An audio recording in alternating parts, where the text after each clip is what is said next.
मंदिर मस्जिद पर चल रहे विवाद के बीच एआईएमआईएम चीफ असदुद्दीन ओवैसी का बयान खूब चर्चा में है, जिसमें उन्होंने ट्वीट करते हुए लिखा कि भारत के मुसलमानों का मुगलों के साथ कोई भी संबंध नहीं है, लेकिन ये बताओ कि मुगल बादशाहों की बीवियां कौन थी। ओवैसी के इस ट्वीट के बाद विवाद बढ़ गया और बीजेपी नेताओं ने ओवैसी को अपने तरीके से जवाब देना शुरू कर दिया। एआईएमआईएम चीफ असदुद्दीन ओवैसी के इस बयान पर केंद्रीय मंत्री गिरिराज सिंह ने जवाब दिया। उन्होंने कहा कि मेरा मानना है कि ओवैसी भारत की सामाजिक समरसता को तोड़ना चाहते हैं। ये बयान नहीं है, बल्कि भारत के सनातन को वो गाली देने का काम कर रहे हैं।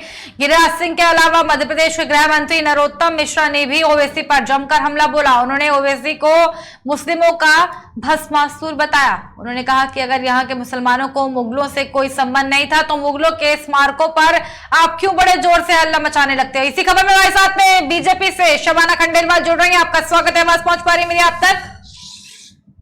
जी आ रही है। स्वागत है आपका। हमारे साथ में अब्दुल मंडान जुड़ रहे हैं एआईएमआईएम से। आवाज पहुंच पा रही है? ठीक है। शबाना खंडेलवाल जी, सबसे पहले आपके पास ही मैं इस बड़े सवाल के साथ में आ रही हूँ। दोनों तरफ जो है हिंदू मुसलमान दोनों जो समुदाय के लोग हैं आमने सामने खड़े हो गए हैं।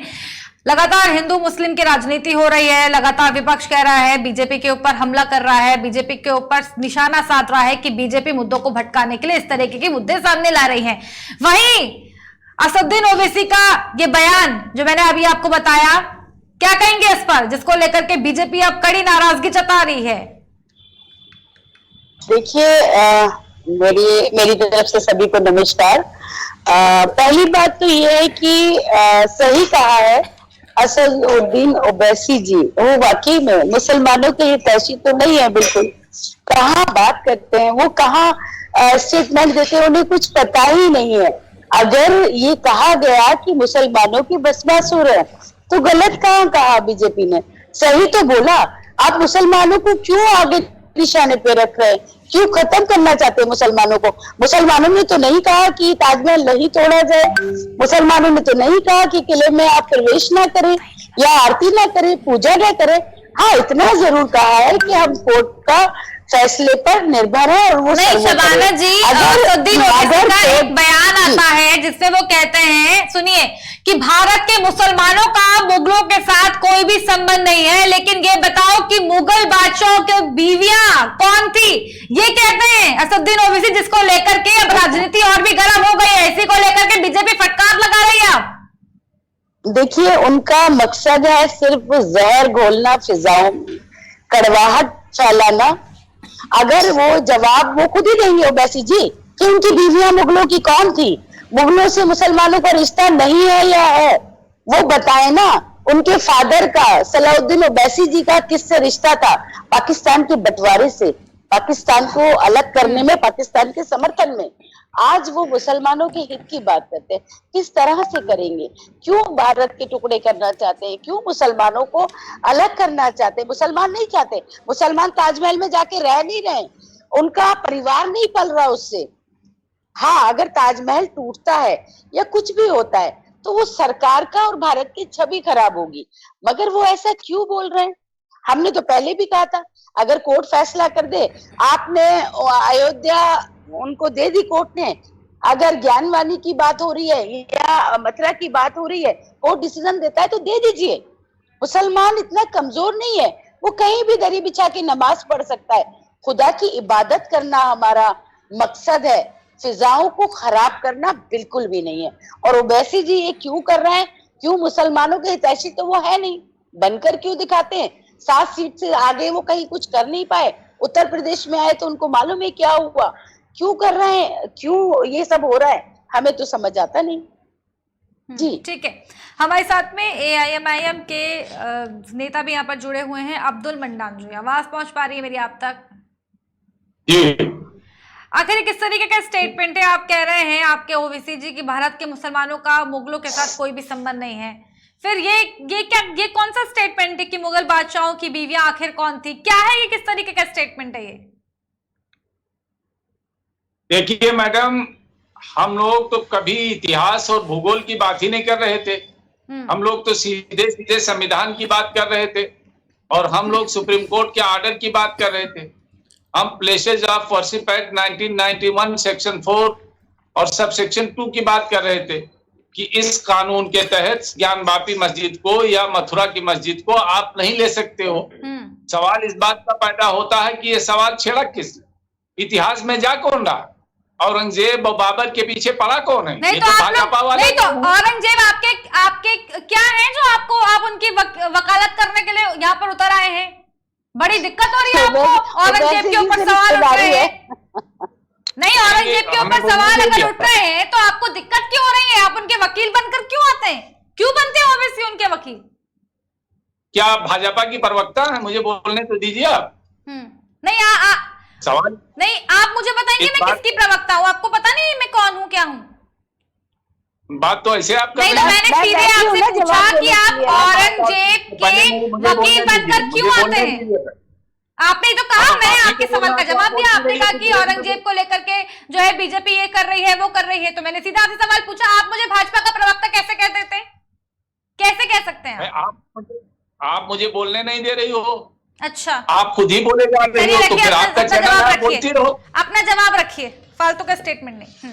तो मैं जवाब रख रहा हूँ, आप चुप तो रहोगी तब तो मैं जवाब रखूंगा कि मछली मंडी बना दो इसको।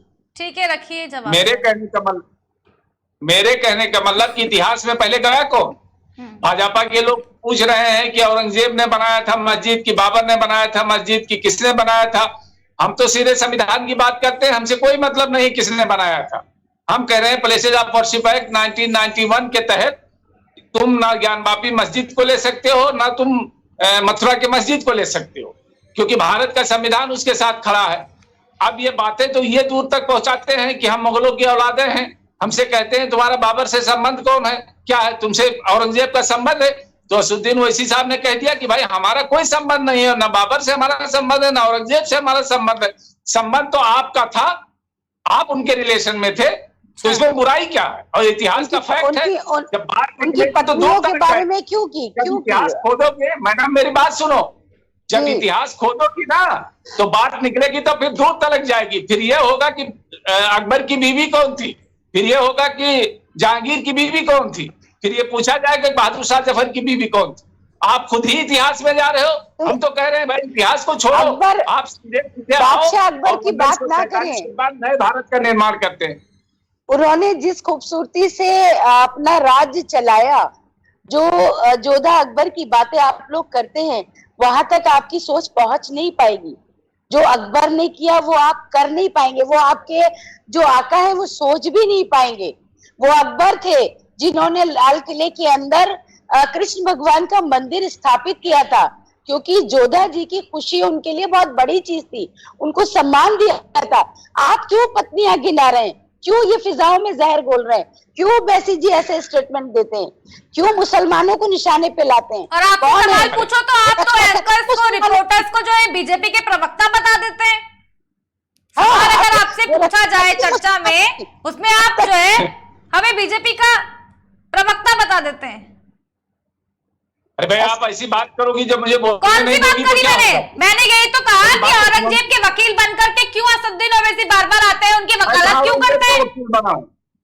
मैं कहा औरंगजेब का वकील बना हूँ? मुगलों की वकील तो अभी जो मैडम बैठी है भाजपा वाली, वो अकबर के वकील बनी हुई है। अच्छा। मैं का वकील बना हूँ, हमारा कोई संबंध नहीं मुगलों से।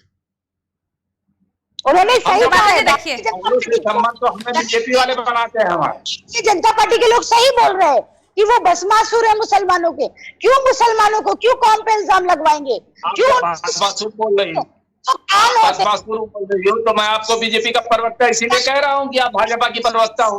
आपको तो न्यूट्रल होकर एंकर की तरह बात करना चाहिए ना। मैं नहीं बोल रही हूँ भाई, बीजेपी की प्रवक्ता ही, बीजेपी की नेता ही बात कर रही है, शबाना खंडेलवाल जी। ये मेरी आवाज है, मैं नहीं बोल रही हूँ आपको। आप सही से सुनिए तो सर, डिफरेंशिएट तो करिए। शबाना जी बोल रहे हैं, आप मुझे बता दे रहे बीजेपी के प्रवक्ता। मैं देख नहीं पा रहा हूँ इसलिए मैं बता रहा हूँ, बोल रहा हूँ। तो आपकी गलती है ना, इसका मतलब ये थोड़ी ना आप मुझे बीजेपी के प्रवक्ता बताएंगे। मैं ये कह रहा हूँ कि असदुद्दीन ओवैसी ने क्या कहा कि ज्ञानवापी मस्जिद हमारी है, श्रृंगार गौरी से कह के जो आपने कहा था कि बाबरी मस्जिद का मामला हम ले लेते हैं, उसके बाद मामला खत्म हो जाएगा इस देश में। लेकिन आप पीछे पड़े हुए हो कि औरंगजेब ने क्या किया, लेकिन बीजेपी कहाँ पीछे पड़ी है? शाहजहां ने क्या किया, कभी तुम ताजमहल पे डॉक्टर जाओगी, नहीं करता है कभी तुम पैरवी। जो है हाँ। तुम मीनार पे अगर जाओगी, जी कभी तुम जो है ज्ञान वापी मस्जिद सवाल पे ले रही जाओगी, हूं। सर कभी तुम सुनिए। मथुरा मस्जिद पे जाओगी। सर तुम्हें सुनिए। भगवान मंदिरों में नहीं मिल रहा है, जो भगवान ढूंढ रही हो तुम मस्जिदों में। सर सुनिए, अगर आजकल मस्जिद सुनिए, में मैं भगवान ढूंढती शबाना जी हो। लौट रही हूँ, शबाना जी लौट रही हूँ। अब्दुल्ला मंडाल क्या है? जी, सवाल ये है, अभी आपने कहा कि हम जो है संविधान में विश्वास रखते हैं, कॉन्स्टिट्यूशन में विश्वास रखते हैं, तो ये मामला तो चल रहा है ना सर कोर्ट में। अब आप बताइए, अब आप कहेंगे कि बीजेपी है सब चीजों में, बीजेपी को कैसे आप घेर सकते हैं? अब देखिए, जैसे याचिकाकर्ता ने जो है ताजमहल को लेकर के याचिका दायर की थी, कोर्ट ने उसे फटकार लगाई थी ना सर। किससे, मुझसे पूछ रही हो आप? शबाना जी आपसे से तो बोल पूछ रही रही हूँ सर। हाँ, रखिए जवाब। मुझसे पूछ रही हैं आप? हाँ, आप ही से बोल रही हूँ कि आप कह रहे हैं जी। कि संविधान का मामला है, कोर्ट का मामला है, अब आप विश्वास कोर्ट पर करते हैं, तो बाबरी मस्जिद को लेकर के अब जब बाबरी मस्जिद का जो है सब खत्म हो चुका है, फिर अब यहाँ पर क्यों लेकर आने की जरूरत है? इससे पहले भी कई लोग कहते हैं कि बाबरी मस्जिद भी आपने हमसे छीन ली। कहाँ छीनी? कोर्ट का मामला है, कोर्ट ने फैसला सुनाया, सुप्रीम कोर्ट का फैसला था ना सर। फिर अब इसमें बीजेपी को घेरने की क्या जरूरत है? रखिए, आप बोलती रहो, फिर मुझे बता देना जब मुझे बोलना हो। ऐसा है कि भारत में जब बाबरी मस्जिद का फैसला किया गया तो उस वक्त कहा गया कि places of worship act 1991 Bharat देश के लिए बहुत अच्छा है और ये विवाद खत्म होगा, आइंदा कोई विवाद नहीं होगा। फिर ज्ञान वापी मस्जिद पे क्यों विवाद पैदा किया तुमने? ठीक है, ये और जवाब ज्ञान लेंगे, वापी बीजेपी मस्जिद पे बीजेपी का विवाद- जवाब लेंगे शबाना जी। ज्ञान वापी यही जब बात एक बार लगातार खत्म हो गया असदुद्दीन मामला, ओवैसी भी कह रहे हैं कि जब भारत की संसद में ये फैसला लिया गया था कि 1991 एक्ट के तहत हम जो है नहीं कोई बदलाव करेंगे, उसके बावजूद भी क्यों छेड़ा जा रहा है 1991 के एक्ट को? देखिए, जहां पर शंका जताई जा रही है उस शंका का समाधान होना जरूरी है, उससे हमें घबराना नहीं चाहिए। और कोई भी, मुझे नहीं लगता कि किसी भी मुस्लिम समुदाय को इस बातों पर ऑब्जेक्शन होगा। उन्होंने ये कहा कोर्ट सर्वोपरि है। अगर कोर्ट ये डिसीजन देती है, और मैं अपनी, मेरी निजी राय भी है कि अगर कोर्ट डिसीजन देती है कि बाबरी मस्जिद या अयोध्या या ज्ञानवानी मथुरा अगर दे दी जाए, हमारे उससे मुस्लिम भाइयों को संतुष्टि मिलती है। हम मोहब्बत की शहर में रहते हैं, आगरा शहर की हम बात करते हैं, हम ब्रज मंडल की बात करते हैं, क्या बुराई है? क्यों हम मंदिरों मस्जिदों के लिए लड़ रहे हैं? क्या मिलेगा? और जब अब असदुद्दीन ओवैसी जी के फादर पाकिस्तान की पैरवी की, हम लड़ रहे हैं, क्यों ऑब्जेक्शन नहीं हुआ था? पाकिस्तान अलग तुम कर रहे हो, लड़ाई हम लड़ रहे हैं। आज आप हिंदुस्तान के हितैषी कैसे हो गए? दे दीजिए, हमें कोई प्रॉब्लम नहीं है। अगर कोर्ट कहता है और वो तथ्य पाए जाते हैं तो हम कोर्ट को और शबाना जी, सवाल ये भी है शबाना जी कि ठीक है, लगातार जो है असदुद्दीन ओवैसी जो है अपने बयान देते हैं, लेकिन इस बार जो है मुगलों की बीवियों को विवाद में घसीटा, क्यों? मतलब कि क्या मतलब है इन चीजों का? इस तरीके के बयान आखिर क्यों? ये घिनौनी राजनीति का हिस्सा है और ओवैसी जी ने हमेशा नफरतें फैलाने का काम किया है। आप पत्नियों तक जा रहे हो, आपको तो ढंग से मुगलों के नाम भी नहीं पता होंगे, आप उनकी पत्नियों को बीच में क्यों ला रहे हैं? मैं शबाना हूं और मैं खंडेलवाल भी हूं, मैं यहाँ भी हूं, मैं वहां भी हूं।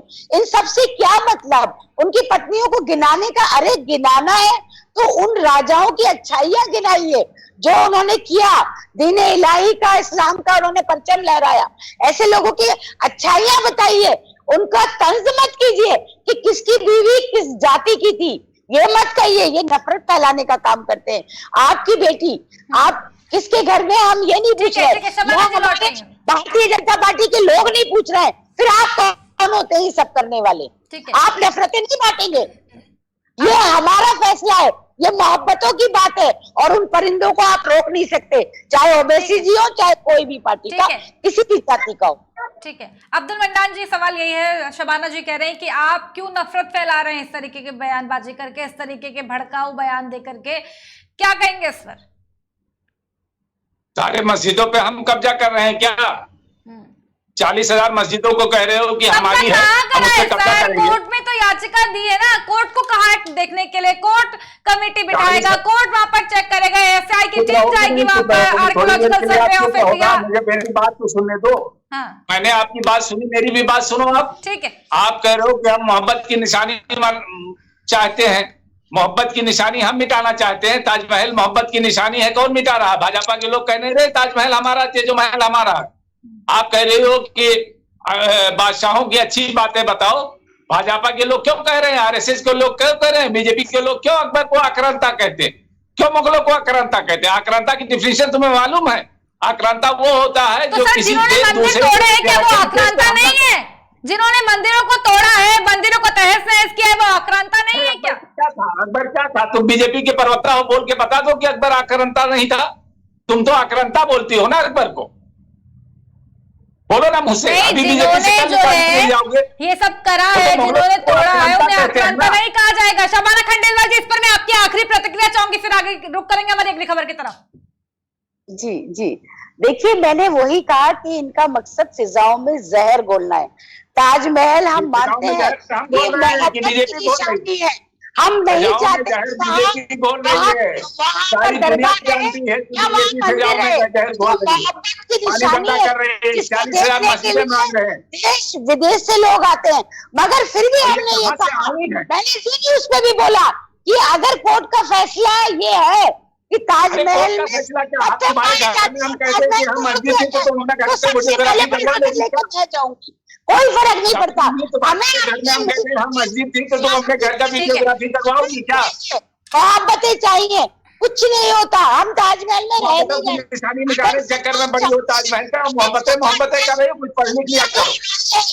सब कुछ सरकार के हवाले। अगर सरकार चाहती है कभी भी किसी भी स्टेटमेंट में आदरणीय मोदी जी तुम्हारा घर ले लेगी क्या? कोई ऐसा स्टेटमेंट नहीं दिया है कि ताजमहल को तोड़वा दिया जाए। अगर कुछ शंकाएं है तो उसको क्लियर करने में कोई अब्दुल मंडान जी, इवन कोर्ट ने तो फटकार लगाई याचिकाकर्ता को। किसने बनवाया था? किसके अब्बा ने बनवाया था ताजमहल? एक सेकंड सर, आप ये तो देखिए, कोर्ट ने तो फटकार लगाई है याचिकाकर्ता को, जिसने कहा है 22 कमरों को खुलवाने की बात कही है, कोर्ट ने उसे फटकार लगाई है। कोर्ट ने कहा कि अब आप ये पूछेंगे कि ताजमहल किसने बनाया है, आप पहले रिसर्च करिए, पीएचडी करिए, एमए करिए। भाजपा, आरएसएस और बीजेपी के लोग तो फटकार लगाने लायक हैं ही। यही फटकार तो इनको बनारस में भी लगेगी और यही फटकार इनको जगह जगह लगेगी, क्योंकि ये जो है इतिहास में जाना चाहते हैं, इतिहास को खोद रहे हैं, और इतिहास को जब खोदेंगे तो इनकी उंगलियां जल जाएंगी। ठीक है ठीक है ठीक है, बहुत धन्यवाद आपका समाना जी। हमारी अगली खबर का वक्त हो गया है, बहुत धन्यवाद आपका। और अब्दुल मंडान जी, आपका भी बहुत धन्यवाद। तो वोट चलक जाएगी। तुमने लाखों मंदिरें तोड़ी हैं, बुद्धिस्ट की लाखों मंदिरें किसने तोड़ी है? भगवान बुद्ध की मंदिरें किसने तोड़ी है? ठीक है अब्दुल मंडान जी, बहुत धन्यवाद आपका हमारे साथ इस खास खबर में जुड़ने के लिए। और शबाना खंडेलवाल जी, आपका भी बहुत धन्यवाद।